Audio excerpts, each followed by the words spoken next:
The following announcement has been paid for by Perched on the Top Rope. It has been said that anything can happen here at Perched on the Top Rope. But now, more than ever, have truer words ever been spoken. This is a conscious effort on our part to open up the creative envelope, so to speak, in order to entertain you in a more contemporary manner. Even though this is a sports entertainment podcast, the key word is entertainment. Perched on the Top Rope is a more broad-based entertainment show, borrowing from soap operas like Days of Our Lives, talk shows like the Steve Wilkos Show, borrowing from cartoons such as South Park and other forms of popular entertainment, as we here at Perched on the Top Rope are quite frankly tired of having your intelligence insulted, and surely the idea of a normal review show is passé. Therefore, we've embarked on a more innovative show than ever before. However, due to the nature of the show, we encourage parental discretion for the younger audience. We are responsible for bringing you the best in Perched on the Top Rope. Through the 10 years of podcasting, this show has been an entertainment mainstay on chartable podcast rankings all over the world. One of the reasons for that longevity is that the times have changed, and so are we. I'm happy to say that this new creative direction has increased viewership, for which we thank you. And Perched on the Top Rope is the cure for the common show. Welcome, everyone, to Perched on the Top Rope. I am your host, former dirt sheet writer from Ringside News, Daily DDT, The Sportster, The Richest, and Sportskeeda. Ladies and gentlemen, I am Lee Walker III, and this is Perched on the Top Rope. Now, I know what you're expecting. You heard from me earlier with the show is going in a whole new direction, and it is. The normal review shows aren't normal review shows anymore, and I have gripes, and I'm going to gripe today. And this is the first episode where you see this whole new thing that we're doing here at Perched on the Top Rope. And I'm going to start with my week at WrestleMania. But more importantly, I'm not going to talk about WrestleMania first. I'm going to talk about how that whole week is leading up to the events and everything, so to speak. So let's start with WrestleMania 40. WrestleMania XL was in Philadelphia, Pennsylvania this year. It was a great card, but there was a lot of other things to do besides WWE related things in WWE world and things like that. For example, WrestleCon. WrestleCon, where the promoters put the con in WrestleCon. I'm going to talk about some of these carny, shady ass promoters and the bullshit that they pulled at this event that made me personally not want to go there anymore. If you're a fan, if you're someone who collects and you went there for the first time, you might not have paid attention when it came to the upcharging. Now, a lot of people have been saying this is nothing new. Honestly, it's not. I've been a promoter. I have brought in Karrion Kross and Scarlett to Baltimore Fan Fest as Perched on the Top Rope. As Perched on the Top Rope, I brought Ultimo Dragon and Sonny Onoo to WrestleFest in Albany, New York. And I had the Iinspiartion at the big event and in Albany, New York for a WrestleFest separate times. So I know what promoting is like. I know how shady and scumbaggish promoters can be. And WrestleCon was exactly just that. If you went to meet certain people, I'm going to talk about this bullshit of upcharging, because realistically, they're only upcharging because you're bringing what they think is a better item. So they're going to charge you more for the signature. Let's be realistic. A fucking signature is a signature. It doesn't matter what's signed on. But because WWE was doing it at WWE Wrestle World or WWE World, it was okay for these promoters with their lesser viewed talent, so to speak, to do this upcharging. I'll start with Honky Tonk Man. Honky Tonk Man, on his WWE Legends figure on the WrestleCon website, was advertised when you bought your tickets as $90.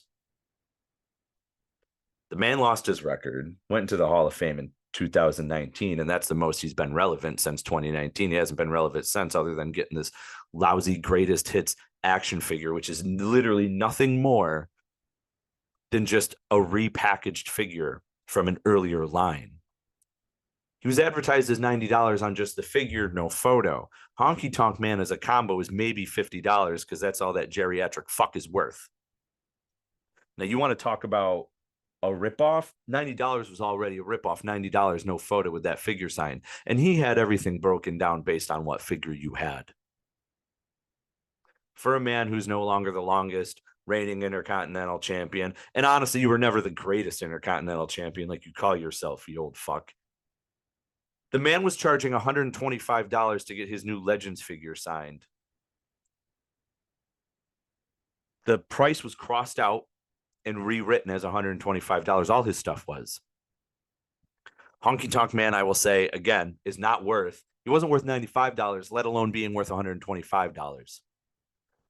That was more than meeting Ronda Rousey, by the way. He was more to have an action figure signed than to get an autograph and photo with Ronda Rousey. How do I know? I met Ronda Rousey while I was there, and she was cheaper than what he was. Cheaper. Now I'm sure you're sitting here, oh, I'm bitter. I'm not bitter about this, ladies and gentlemen. The problem is there were advertised prices. If you went to WrestleCon.com/guests, and if you go and you look at Honky Tonk Man, he was 6100. This is according to the promoter that brought him in, Club Hollywood Collectibles. More like Club Rip You the Fuck Off Collectibles, you piece of shit. Honky Tonk Man had literally no lines, and not many people went up to meet him Friday through Sunday. The man was brought in by Club Hollywood Collectibles, more like Club Rip You the Fuck Off Collectibles. He was advertised on WrestleCon.com/guest as 60/60/40, but then when you clicked more information, you saw the more broken down prices to find out just how much more of a fucking ripoff this old man was. And I know you're going to say I'm bitter, whatever. I'm not bitter. I planned my trip based on prices advertised. And I'm sure everybody else did. And for you first-time goers, I've already heard a lot on Facebook that thinking it was a great event, it was awesome, it was this, it was that. It was a fucking ripoff. And if you're a true collector, and if you've been in this, have gone to a lot of conventions, you knew this was a ripoff. The first day you got there and you saw all those fucking advertised bullshit prices. Anyway, the next promoter that I had a big problem with is Gimmicked Promotions, who brought in The Godfather. Now, for starters, ladies and gentlemen, these wrestlers have nothing to do with them. I say have nothing to do with the prices. Honky Tonk Man 100% had to do with the prices. The man sits there with his tongue out like this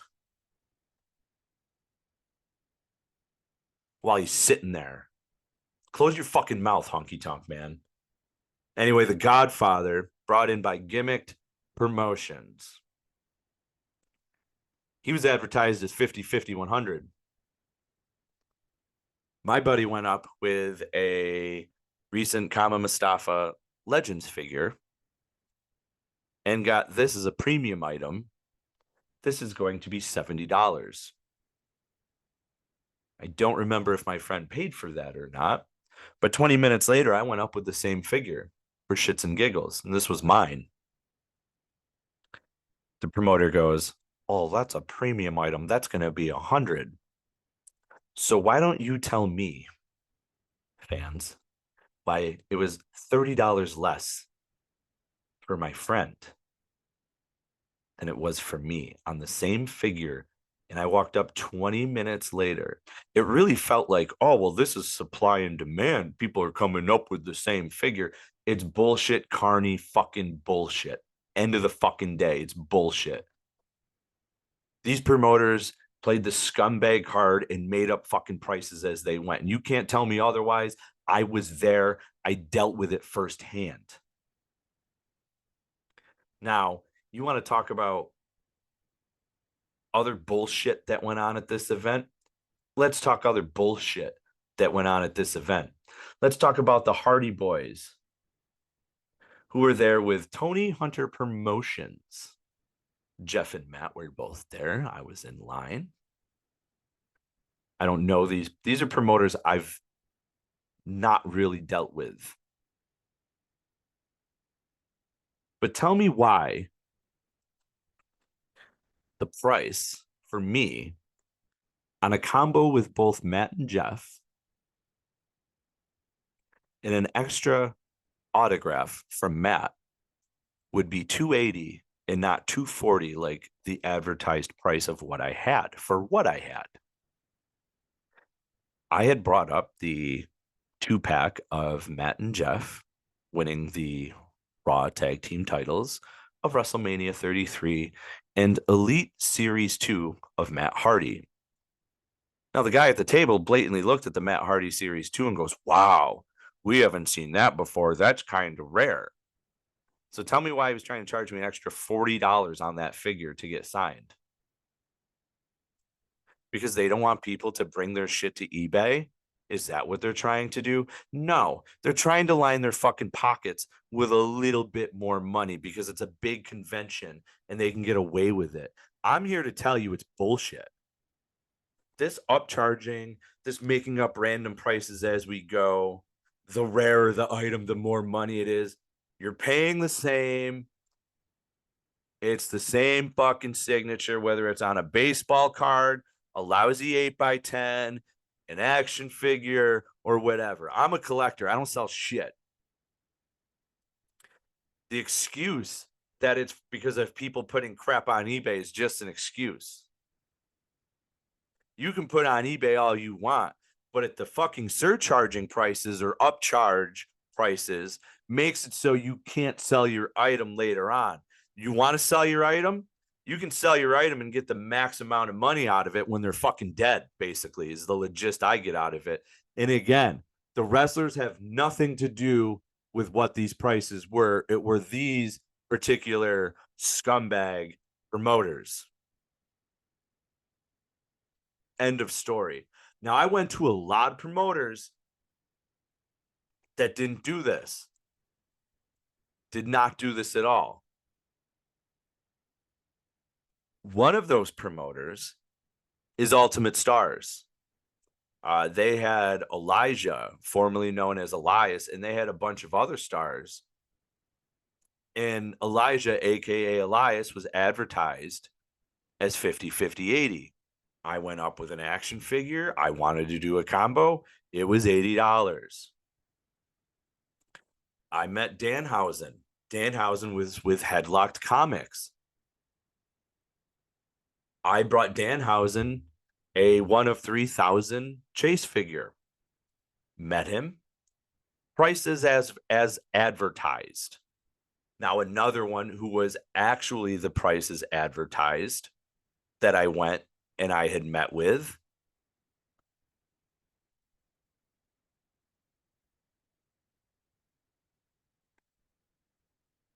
I froze.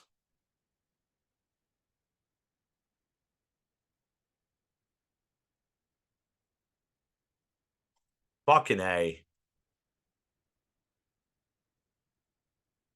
I don't even know who the fuck I'm looking for now.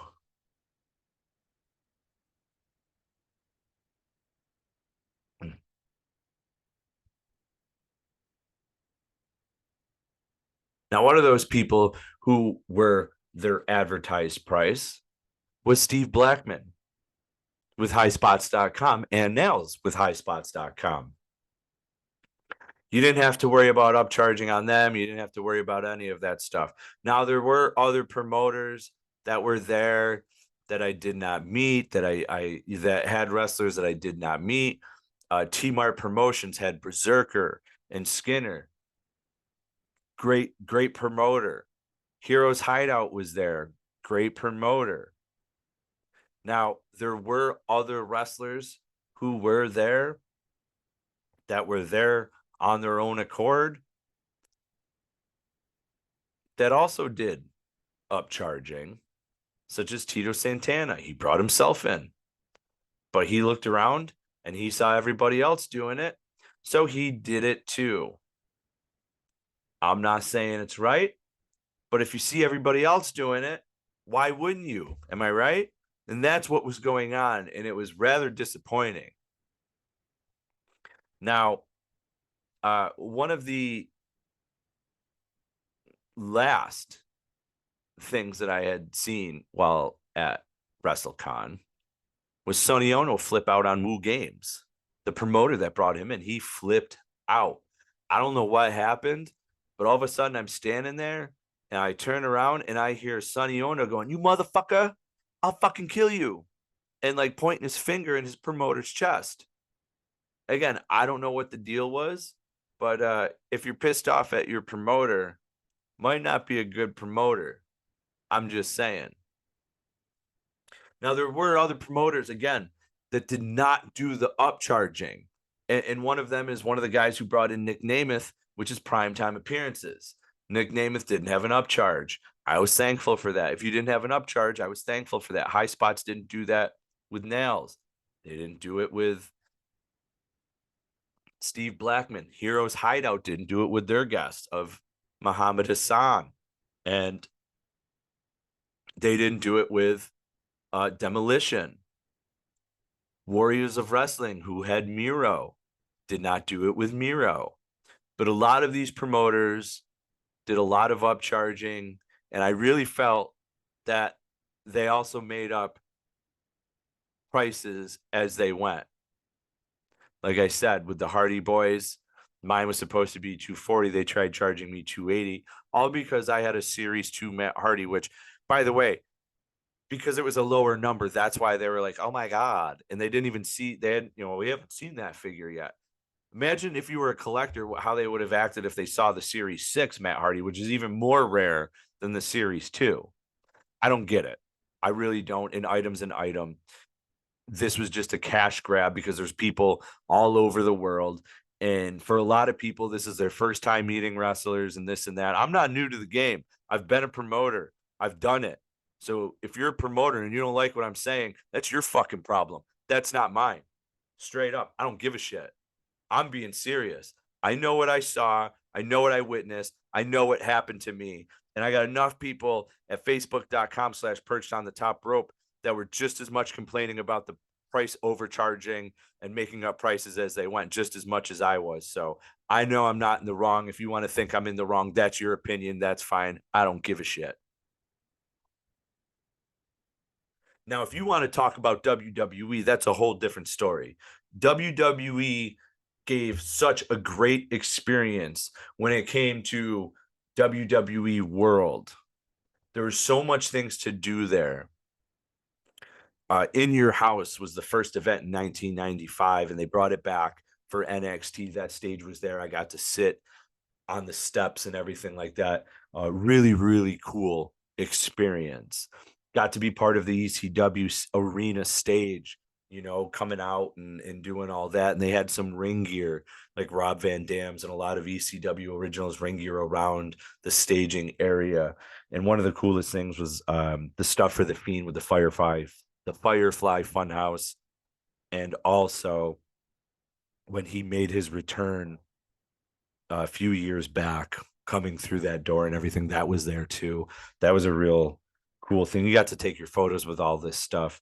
The spot where they have the war games, they had the cages there. You got to go inside the cage and take a photo. It was really cool. They had a lot of neat stuff. In the WWE store did not disappoint either, with all the new action figures and stuff like that coming out. They had new reveals every day, which was really, really cool to see. Now, also part of WWE World was if you had a general admission ticket, you got to meet a lot of superstars. I mean, a lot of superstars. It was amazing. It was a good time. Got to meet WWE superstars, NXT superstars, legends.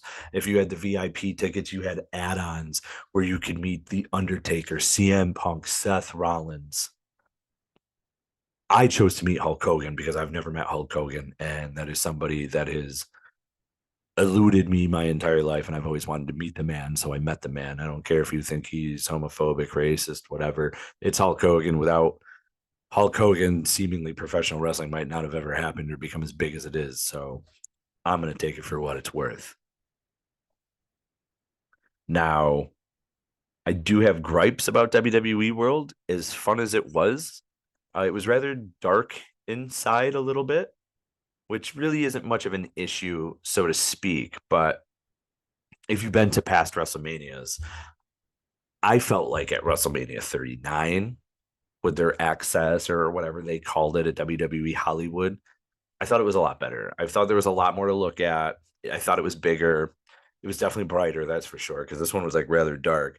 But this one, they offered us, the Pat McAfee show, and got to watch some interviews and things like that. None of that I really gave a flying fuck about, to be honest with you. I didn't care what the hell was going on. It was all just to hype up WrestleMania. And the other problem I had was, well, you got to meet the stars this year. They didn't have a professional photographer at like each stage. You had to hand your phone over, let someone from staff do the photo for you, and then you had to go back up, grab your phone, go on to the next person. The autograph lines is where I really think it should have been different, because you had one person at a time signing for 1 or 2 hours. And for as many people that were there was just too many people for things like that to happen. With one person, what they should have done was just one line. You just go down the line, get your autograph, next person, autograph, next person, autograph, next person. They didn't do that. Whether it was time constraints, scheduling, I don't know. This is Fanatics' first year as WWE is done. That's right, DONE. They are fucking done with Fitterman Sports. Fitterman had a 2-year contract with the company that allowed him to have access to WWE superstars. This was actually offered to Heroes Hideout, and they declined. And Fanatics has taken over. Not really sure how I feel about it. Fanatics seemingly felt new to all of this in doing things, and it really, really showed that this is like a first time for them. Now, as far as WrestleMania, the organization to that was amazing. Being able to get in and out of the arena and leave with 72,000 plus people there each day. It wasn't a long wait to leave, believe it or not. But this show is mainly about WWE World and WrestleCon. WWE World, again, it had its ups and downs. It was still a lot of fun because you got to be able to meet WWE and NXT stars. You got to meet legends, all that stuff. I met Johnny Gargano, Maxine Dupree, Dijak, which, by the way, if you follow us on Twitter, you know that Dijak and I had a little feud going on with a hobby box getting one of his autographed cards, and his signature is just a fucking D. Just a D. And I know Dijak's his real name, and he didn't like the tweet, and he literally said that that's how he signs his real name. Just a D. Imagine you spend $250 on a hobby box. You get 2 autographs in the box. One of the autographs you get is just a fucking D. D for dick. That's what that is. Anyway, I also met Ava, the NXT general manager, also The Rock's daughter. I also met Channing Stax Lorenzo and Ashante Adonis, currently about to be in a tag team on Raw, which is pretty cool. Now, I had other friends do other things when it came to the VIP meet and greets with Cody and Seth Rollins, and do the autograph lines like with Chad Gable and Bobby Lashley and things to that nature. I didn't do any of the autograph lines except for Hulk Hogan, and I was one of the first 15 in line. It was really cool. But it's WrestleCon. It's WrestleCon that really bothered the fuck out of me. Again, I've been a promoter, and I go to WrestleMania as just a fan. I had people come up to me with the slogan, "Spoiler free is the way to be. Hey, it's Perched on the top rope." I had a couple people ask me why I wasn't doing a live show or why I wasn't doing interviews there. I'm there as a fan. As doing this podcast Now I'm currently ranked 14th on Apple Podcast in USA. I haven't produced a show since March 26th, and for that I apologize, fan. But I knew I had to redo the show. I knew I had to do something different to make this stand out more, and this is the beginning. I'm not going to do a WrestleMania review show. You know what happened at WrestleMania. I'm not doing any of that bull crap. But this, I had to get off my chest because I thought what happened at WrestleCon was quite bullshit. Last year at WrestleCon for WrestleMania 39, there were no upcharges. There was none of that bullshit.